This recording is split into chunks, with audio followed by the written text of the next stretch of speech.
Engineering విద్య criminal waste అంటూ ఉన్నారు తెలంగాణ ముఖ్యమంత్రి రేవంత్ రెడ్డి. ఒక జాబ్ అప్లికేషన్ కూడా రాయలేరు.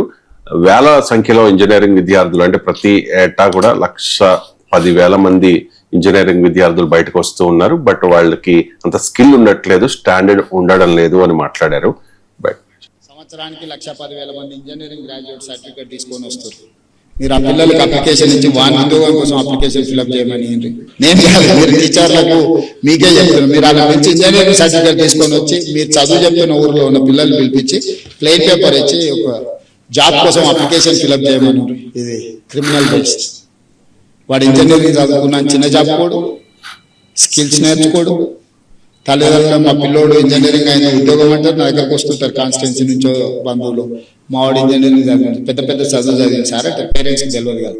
సంవత్సరానికి 1,10,000. సార్, అంటే మీరు జంజీలను విమర్శిస్తూ ఉన్నారు, వాళ్ళ మీద నోరు పారేసుకున్నారు అంటూ బిఆర్ఎస్ నాయకులు రియాక్ట్ అవుతూ ఉన్నారు. ఈ రేవంత్ క్రిమినల్ వేస్ట్ వ్యాఖ్యలపై హరీష్ స్పందించారు. ఇంజనీరింగ్ పిల్లల్ని పట్టుకొని మీరు ఇంజనీరింగ్ విద్యార్థులంతా క్రిమినల్ వేస్ట్ అని యావత్ ఇంజనీరింగ్ విద్యార్థులను అవమానపరిచే విధంగా, ఆ విద్యార్థులకు చదువు చెప్పిన ఉపాధ్యాయులను అవమానపరిచే విధంగా ఇవాళ ముఖ్యమంత్రి గారు మాట్లాడుతున్నటువంటి పరిస్థితి కూడా చూసాం. ఆయనకు అసలు ఏం మాట్లాడతాడో తెలియదు. నువ్వు చేసేది లేదు. ఇంజనీరింగ్ పిల్లల్ని పట్టుకొని మీరు ఇంజనీరింగ్ విద్యార్థులంతా క్రిమినల్ వేస్ట్ అని యావత్ ఇంజనీరింగ్ విద్యార్థులను అవమానపరిచే విధంగా, ఆ విద్యార్థులకు చదువు చెప్పిన ఉపాధ్యాయులను అవమానపరిచే విధంగా ఇవాళ ముఖ్యమంత్రి గారు మాట్లాడుతున్నారు. సార్, ఇంజనీరింగ్ స్టూడెంట్స్ స్టాండర్డ్స్ అంత దారుణంగా పడిపోయాయి సార్. ఒక ప్రొఫెసర్ గా మీ అబ్జర్వేషన్ ఏంటి? అంటే ఇప్పుడు ఇంజనీరింగ్ విద్య క్రిమినల్ వేస్ట్ అని రేవంత్ రెడ్డి అన్నారు. ఇంజనీరింగ్ విద్యార్థులు క్రిమినల్ వేస్ట్ అంటారా అని హరీష్ రావు అడిగాడు. సో అందులో ఈ విద్యార్థుల్ని క్రిమినల్ వేస్ట్ అనలేదు. ఇంజనీరింగ్ విద్య క్రిమినల్ వేస్ట్ గా మారింది అని. ఆ పదము టోన్, సీఎం మాట్లాడినంత టోన్ చూస్తే ఏదో ఇన్సల్ట్ చేయాలి అనే ఉద్దేశంతో మాట్లాడినట్టే లేదు. అది ఇంజనీరింగ్ ఎడ్యుకేషన్ స్టాండర్డ్స్ ఎలా పడిపోతున్నాయి అనే అంశాన్ని రైజ్ చేసే విధంగా ఉంది. అందువల్ల ఆయన కూడా క్రిమినల్ వేస్ట్ అన్న పదం వాడడం కరెక్టా కాదా, ఇంకేదన్నా వేరే పదం వాడాల్సి ఉందనా, అది సెమాంటిక్స్ ఇష్యూ. అది నాకు అంత ఇంపార్టెంట్ కాదు. పాలిటిక్స్ లో సహజంగానే ఓ నాయకుడు ఒకటి మాట్లాడితే ఇంకో నాయకుడు దాంట్లో తప్పులు వెతుకుతారు. అది రాజకీయాల్లో భాగం. కానీ ఇంజనీరింగ్ ఎడ్యుకేషన్ హారబుల్ గా ఉందన్నమాట నిజం. ఇది కాదని ఎవరైనా అనగలరా? ఇది రియాలిటీ కదా. మనము ప్రతిదాన్ని రాజకీయ కోణంలోనే చూడాల్సిన అవసరం లేదు. ఓ పదం అటా ఇటా తర్వాత చర్చించుకోవచ్చు, పదాలు ముఖ్యం కాదు. ఎసెన్స్ ఏంటి? ఇంజనీరింగ్ ఎడ్యుకేషన్ క్వాలిటీ ఘోరంగా ఉంది అని ముఖ్యమంత్రి అన్నారు. ఘోరంగా లేదు అని ఏ రాజకీయ పార్టీని చెప్పగలుగుతుందో? అద్భుతంగా ఉంది. తెలంగాణలో కానీ ఆంధ్రప్రదేశ్ లో కానీ ఇంజనీరింగ్ ఎడ్యుకేషన్ ఇండియాలో కానీ వండర్ఫుల్ గా ఉందని చెప్పగలుగుతారా? మీరు నాస్కామ్ రిపోర్ట్లు చూడండి, మీకు సిఐఏ రిపోర్ట్లు చూడండి, అసోచామ్ రిపోర్ట్లు చూడండి. Employability of engineering graduates is very very low అని చెప్పి ప్రభుత్వ నివేదికలు కాదు, కార్పొరేట్ రంగ నివేదికలే చెప్తున్నాయి కదా. మీరు మాకు ఎల్ఎన్టీ చీఫ్ చెప్పాడు, మాకు ఒక టాలెంటెడ్ మెకానికల్ ఇంజనీర్ దొరకడం లేదు అని. మీకు national association for software and services companies NASSCOM చెప్పింది, మాకు టాలెంటెడ్ సాఫ్ట్వేర్ ఇంజనీర్ల కొరత ఉంది అని. ఒకవైపు ఏమో నిరుద్యోగం ఉంది మన దేశంలో, ప్రాబ్లమ్ ఆఫ్ ప్లెంటీ ఉంది. అదే సమయంలో ఎకానమీస్ అనేది ప్రాబ్లమ్ ఆఫ్ క్వాలిటీతో సఫర్ అవుతోంది. మీకు హై క్వాలిటీ మ్యాన్ పవర్ లేక ఇవాళ ఇండియన్ ఎకానమీ విలవిలాడుతోంది. ఇది వాస్తవం. మనం రాజకీయ పార్టీలు కూడా ఈ పదాల గురించి, సెమాంటిక్స్ గురించి వాద ప్రతివాదాలు చేసుకున్న కన్నా ఆనెస్ట్ గా ఈ ఇంజనీరింగ్ ఎడ్యుకేషన్ ఎలా ఉంది? ఇంజనీరింగ్ ఎడ్యుకేషనే కాదు, ఇతర ఎడ్యుకేషన్ కూడా. ఇప్పుడు మేము యూనివర్సిటీలో చూస్తుంటే ఆవేదన, ఇలా ఎకనామిక్స్ లో పిహెచ్డి చేశాక ఒక ఎకనామిక్ కాన్సెప్ట్ పైన ఒక అర్ధగంట ఒక మాట్లాడడము, లేదు ఒక 2 పేజీలు రాయడము ఎంతమందికి సామర్థ్యం ఉంటుంది? అందరినీ అవమానించడం కాదు, రియాలిటీ చెప్తున్నాను నేను. మేము జర్నలిజం ఉంది, జర్నలిజంలో మాస్టర్ చేశాం సార్, రిపోర్టింగ్ లో 80% వచ్చిందంటారు. మీరు ఒక న్యూస్ రిపోర్ట్ రాయమంటే రాయలేని దుస్థితి కనబడుతుంది. ఇది మనము కాదని అనగలమా? సో అందువల్ల మీకు ఇది ఎవరిని అవమానించడమో కన్నా కూడా is a fact of the matter. నేను మీకు మాస్టర్స్ ఇన్స్టిట్యూట్ ఆఫ్ టెక్నాలజీ MITకి వెళ్ళాను.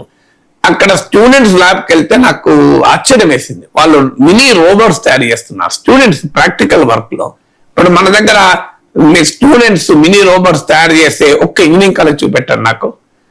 మీకు అట్లీస్ట్ బీటెక్ కంప్యూటర్ సైన్స్ చేసిన వారిని ఒక ఐఫోన్ కు కావలసినటువంటి సాఫ్ట్వేర్ డెవలప్ చేయగలుగుతారా? యాప్ లో ఇప్పుడంటే ఈవెన్ ఏ వచ్చాక ఎవరమైనా వెబ్సైట్ డిజైన్ చేసుకోవచ్చు, ఏ యాప్ డిజైన్ చేసుకోవచ్చు. ఒకప్పుడు యాప్ డిజైన్ ఐఫోన్ కావాల్సిన యాప్ డిజైన్ చేసే కెపాసిటీ ఉందా అనే ప్రశ్న వచ్చేది. అందువల్ల మనకు ఇవాళ ఆర్టిఫిషియల్ ఇంటెలిజెన్స్ వచ్చాక బేసిక్ స్కిల్స్ అనేది రిడెండెంట్ అయిపోతున్నాయి. నాకు బేసిక్ స్కిల్ ఉంది అంటే లాభం లేదు.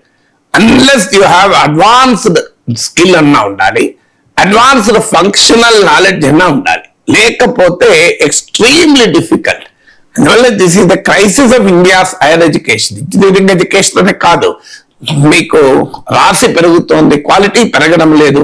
ఇది ఒక ఛాలెంజింగ్ గా ఉన్నమాట. ఇక మేనేజ్మెంట్ ఎడ్యుకేషన్ అయినా దేనికి కారణం ఏంటంటే తప్పులు పిల్లలది కూడా కాదు, మనం విద్యార్థులను తప్పు పట్టాల్సిన అవసరమే లేదు. విద్యార్థులు చాలా అద్భుతమైనటువంటి నైపుణ్యం ఉన్న వాళ్ళు ఉంటారు. అన్ఫార్చునేట్లీ ఏంటంటే మన ఎడ్యుకేషన్ సిస్టమ్, మన ఎగ్జామినేషన్ సిస్టమ్ ఆ ప్రాక్టికల్ ఓరియంటేషన్ అనేది లేకుండా పోతుంది. ప్రాక్టికల్ ఓరియంటేషన్ లేనప్పుడు మీకు ఏ రకమైన పరిస్థితి వస్తుంది? మీకు ఇప్పుడు కాదు, మా యూనివర్సిటీ ఒక జోక్ ఉండేది. జి రామరెడ్డి వైస్ ఛాన్సలర్ గా ఉన్న సమయంలో మీకు ఆయన ఒక వైస్ ఛాన్సలర్ ఒక engineering college civil engineering department వెళ్ళారట. వెళ్తే ఆ గోడ కాస్త మరమ్మతులు చేయాల్సిన పరిస్థితి, కొంత ఇబ్బందికరంగా ఉంది కన్స్ట్రక్షన్. ఇదేంటి అంటే సివిల్ ఇంజనీర్ ఇచ్చాను సార్, ఇక ప్లాన్ రాలేదు అన్నారట. మరి మీరెవరు అని అడిగారట. నేను సివిల్ ఇంజనీరింగ్ డిపార్ట్మెంట్ లో ప్రొఫెసర్, మీ బిల్డింగ్ డిపార్ట్మెంట్ బాగా చేయాలని ఇంకో సివిల్ ఇంజనీర్ ప్లాన్ గీయాలన్నా అని. అంటే ఏ స్థాయిలో ఉంటుందంటే ప్రాక్టికల్ ప్రపంచానికి దూరంగా ఉంటుంది. University should lead industry. ఆ పరిస్థితులు యూనివర్సిటీస్ ఉన్నాయా? అలాంటి అట్మాస్ఫియర్ మనం క్రియేట్ చేస్తున్నామా? నాకు అనుభవం, నేను అసిస్టెంట్ ప్రొఫెసర్ గా ఉంటూ ద ఇండిపెండెంట్ అనే పత్రికకు రాసేవాడిని.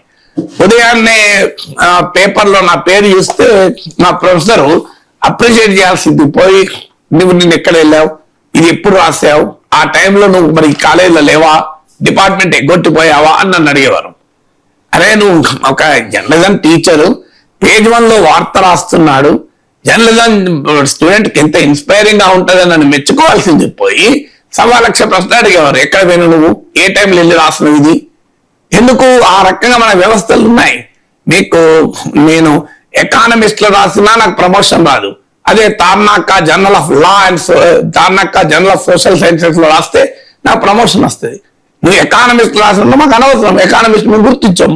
మేము గుర్తించేది ఇంకో ఈ నల్లకుంట జర్నల్, తార్నాక జర్నల్ గుర్తిస్తాం.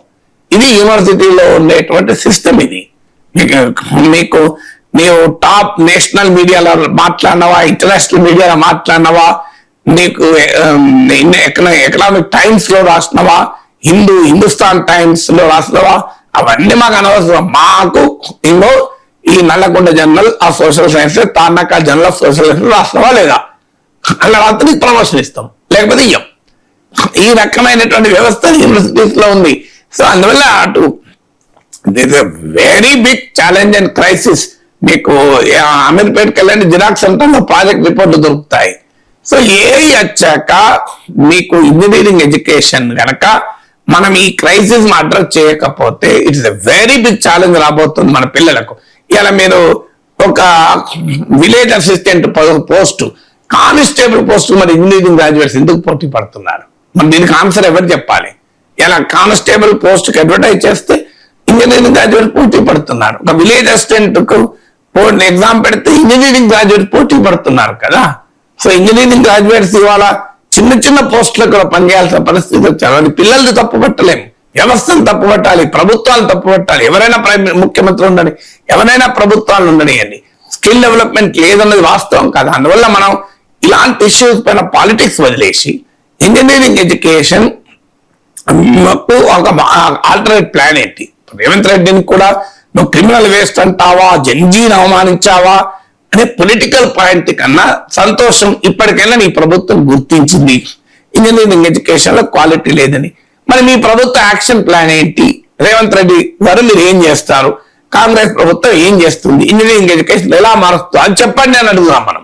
కానీ నువ్వు క్రిమినల్ వేస్ట్ అని జంజీని అవమానిస్తావా అని మరి పొలిటికల్ స్టేట్మెంట్ లో ఉపయోగం ఏంటి? నిలదీయాల్సింది ప్రభుత్వాన్ని ఏంటంటే, అయ్యా మీరే చెప్తున్నారు కదా ఇంజనీరింగ్ ఎడ్యుకేషన్ ఇంత దారుణంగా ఉంది, మరి దీన్ని సరి చేయాల్సిన బాధ్యత ఎవరిది? ఇది ప్రభుత్వాందే కదా, మరి ప్రభుత్వం ఎందుకు చేయడం లేదు అని అడుగుదాం.